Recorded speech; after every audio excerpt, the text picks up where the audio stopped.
Welcome to the podcast, Let the Prophet Speak. Today, we continue our study of the first book of Chronicles. We are up to chapter 3. Remember, of the last two chapters, just as this one, which we're about to study together, is a list of genealogy. Not the most exciting narrative here. And in this one, there really is almost no even small flashes of biographical detail offered. However, nonetheless, there is something very important about this chapter, which I'm going to emphasize. This chapter discusses the genealogy specifically of the family of David, King David HaMelech. Now, as we know, King David was the founder of the Davidic dynasty.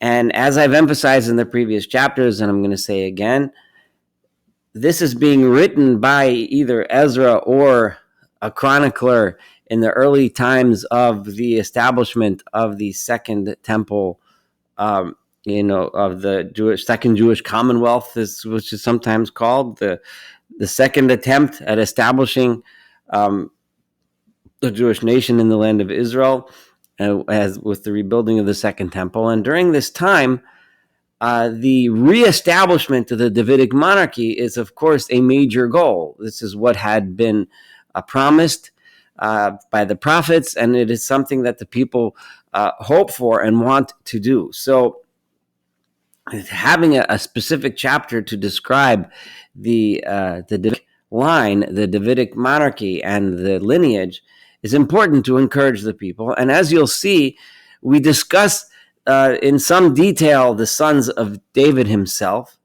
Then we go through the line of kings all the way up to Yoshiyahu, Yoshiyahu being really the last powerful, independent king of Judea. After Yoshiyahu was killed by the Egyptians in battle, the Egyptian influence over the monarchy, they established a king, and then the Babylonians overcame the Egyptians, and they established the king. Judea became a vassal state to either one of those warring empires, until ultimately was destroyed because they were disloyal vassals, ultimately destroyed by Babylon and exiled. Now, so it follows the monarchic line from David all the way to Yoshiyahu, mostly because it wants to show how, for that period of time, the monarchy was independent and relatively strong. Of course, during that time, it had its ups and its downs, but it was a monarchy, and it was strong, and the Davidic line was held strong. After Yoshiyahu, it opens up the field wide and doesn't just tell us the kings, but it tells us the entire, many families, many descendants of Yoshiyahu, all the way till the current time, in other words, the time that this is being written, in order to tell the people that there are many of you that can be king. There are many people among this group here that are eligible. Someone just has to step up to the plate and be the right one. And as we know historically, only one kind of sort of did, and that's Zerubbabel, who stepped up as the governor in the early Second Temple time. But for reasons which have been lost to history, it didn't quite work, and he wasn't quite able to reestablish the Davidic monarchy. So let's begin, and I'm going to read through many of these names rather quickly, but here we go. Ve'ela hayu b'nei David, and these are the sons of David, asher nolad lo b'Chevron, that were born to him in Chevron. Remember, David's monarchy began in Hebron, right, for the first 7 years. Habuchar Amnon, his firstborn was Amnon, la'Achinoam ha'Yisraelis, he was born to his wife Achinoam. Sheni Daniel, his second son was Daniel, Abigail HaKarmelit, who was born to Abigail. Again, all these stories are told in the earlier prophets, which we've studied together in the past. Hashlishi li Avshalom ben Ma'acha. The third was born was Avshalom, the son of Ma'acha, who was Bat Talmai Melech Geshur, who was the daughter of Talmai, the king of Geshur. Haravi Adoniah ben Chagis, the fourth was Adoniah, the famous or infamous leader of one of the two rebellions against David's kingdom. Hachamishi Shefatia la'Avital. The fifth was Shefatia, born to Avital. Hashishi, the sixth was Yitraam le'Egla Ishto. Shisha nolad lo b'Chevron. Those six were born in Chevron. Vayimlach sham sheva shana v'shisha chadashim. He was king there for 7 years and 6 months. Ushloshim v'shalosh shana malach b'Yerushalayim. But then for 33 years he ruled from Jerusalem. Ve'ela noldu lo b'Yerushalayim. And the following sons were born to him in Jerusalem: Shima v'Shovav v'Nasan u'Shlomo.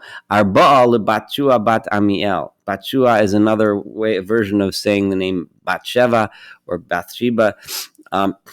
She gave birth to those four: V'yivchar ve'elishama ve'elifalat v'noga v'nefeg v'yafia ve'elishama ve'elyoda ve'elifelet tisha. Those were 9 sons.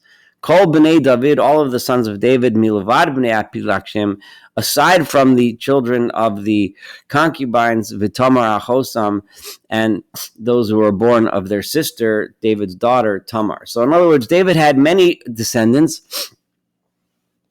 and one would assume that of those descendants, many of their descendants were among the people at this time, or among the returnees, and maybe even among those who had remained in the land of Israel and had not exiled at all. So there are many potential candidates, descendants of David.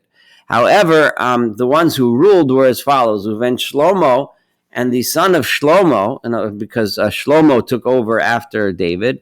The son of Shlomo who took over was Rechavam, right?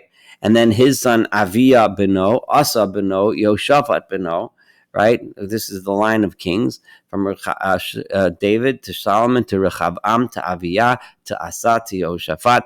All of this is recorded in the book of Kings. Yoram beno, his son Yoram, Achazio beno, Yoash beno, Amatzia beno, Azariah beno, Yosam beno, Achaz beno, Chizkiyahu beno, Menashe beno, Amon beno, Yoshiyahu beno. That was just a list of the kings of Judah. Again, their stories and details about their lives we're going to discuss later in the book of Chronicles, and also detailed in the book of Kings, which we studied together. But it stops here with Yoshiyahu, right, with Josiah, because he, like I said, he was really the last independent king. He made the terrible mistake of confronting the king of Egypt as the king of Egypt marched through the land to confront the Assyrian Empire in the famous Battle of Carchemish. But Yoshiyahu tried to stop him and ended up falling in battle, and that began the downfall of the kingdom of the independence of the kingdom of Judah, which became under the influence of Egypt and eventually under the influence of Babylon. Uvnei Yoshiyahu, and the sons of Josiah, HaBuchar Yochanan. So now it's not just going to list, of course, all of those kings that we mentioned before had many other sons and daughters and descendants. But the point was not to say every single one. The point was to show the line of kingdom, the line of kingship, the monarchic line all the way through its end. Now, once we have Yoshiyahu, we know there were several kings, Yehoiakim, Yehoiachin, and Tzidkiyahu, and we're going to mention them. But they were set up as vassals to the other kingdoms. Uvnei Yoshiyahu, Abachar Yochanan, the firstborn was Yochanan, of the sons of Josiah. Hasheni Yehoiakim, Hashlishi Tzidkiyahu, Haravihi Shalom.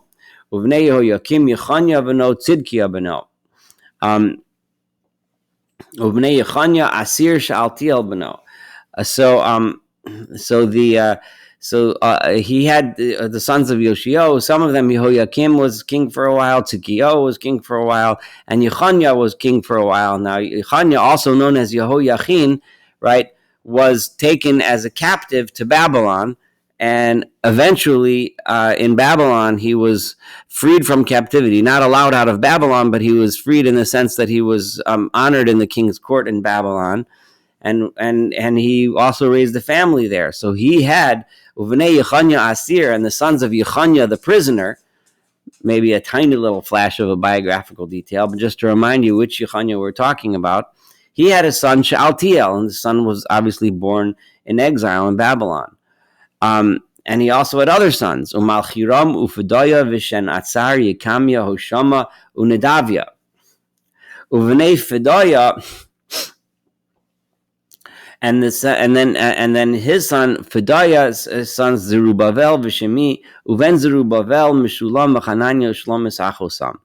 Now, of the children of Fedaya, one of them was Zerubbabel. Presumably, this is the Zerubbabel who then returned with the returnees and became the governor, and for a time was hoped to be the one to reestablish the Davidic monarchy, should the people merit the Davidic monarchy to be reestablished. Zerubbabel is generally mentioned with favor, and he was an almost, but the people didn't deserve it. And like I said, the exact details of why it didn't work out are not really known to history. Now, the only thing is that Zerubbabel is mentioned in other places as Ben Shealtiel, the son of Shealtiel. Here it would appear to be the grandson of Shealtiel, because Shealtiel had Pedaiah, and then Pedaiah had Zerubbabel. I wanted to point out that slight contradiction, although it could be son means grandson, whatever, but presumably it's the same Zerubbabel. And Zerubbabel had other children: Chashuva, Va'ohel, Uverechia, V'chasadja, Yushab Chesed, and Yushab Chesed, Chamesh. Those are the five. Interesting name, Yushab Chesed. May kindness return was the name of one of his sons. Chamesh. Those are five. He has his five sons. Why are we mentioning all the sons of Zerubbabel? None of whom, as far as we know, ended up taking over as either a monarch or a or certainly not a monarch because they were under the Persian Empire, but as a governor or any sort of leader. Although maybe they did, we don't know that they did or didn't. But all of these had the potential to reestablish a Davidic monarchy. Again, giving the people hope and understanding there is continuity. We can reestablish. And we're not just desperate. We have to reestablish so-and-so to the throne or else, because there's lots of choices, lots of possibilities. We can find the right person. The right person could stand up and we can reestablish our kingdom. Uven Hananiah, and the line continues. The line from Zerubbabel continues. So we already went to the second generation, to the third generation, the Hananiah's children, Pelatya, Vishaya, Bnei Rephaiah, Bnei Arnon, Bnei Ovadia, Bnei Shechaniah, right? Uvnei Shechaniah, and then the sons of Shechaniah, right? Shemaiah, Uvnei Shemaiah, Chatush, V'Yigol, Uvoriach, Unarya, V'Shafat Shisha, Uven Naarya, El Yoenai, V'Chizkiah, V'Yazkiram, Shalosha. So the sons of Naarya were those. Uvnei El Yoenai, right? Hodayahu, right?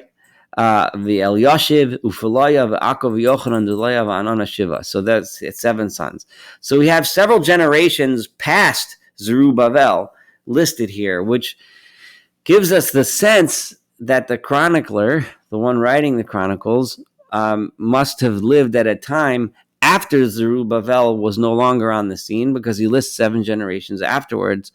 So it would have been probably, a good 100 years, if you will, from the time that people first returned, which is an argument against Ezra being the writer of the Chronicles.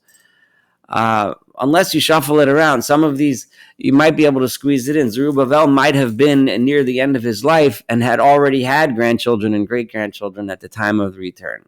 And then in which case, the 2-3 generations might have passed, and Ezra may have, written it later. So there's ways that you can squeeze it in. But either way, this still places us in the time period that we were discussing. Several generations after the people are in the land, they're still subservient to the Persian Empire. The reestablishment of the monarchy is struggling. The people have faced significant resistance. There's no grand return. There's no big miracles. There's no splitting of the sea. It's just the slog and the difficulty of rebuilding a nation, which they're working their way through. And here we have the chronicler telling them, another piece of the puzzle potentially is here. The monarch is here among us. We just need to do the work, find the right person, and reestablish it. It can be done, and let's do it. So this is the third chapter of Chronicles. Thank you so much for studying this together with me. Looking forward to studying, of course, chapter 4, and of course, the rest of this book of Chronicles together. Have a wonderful day.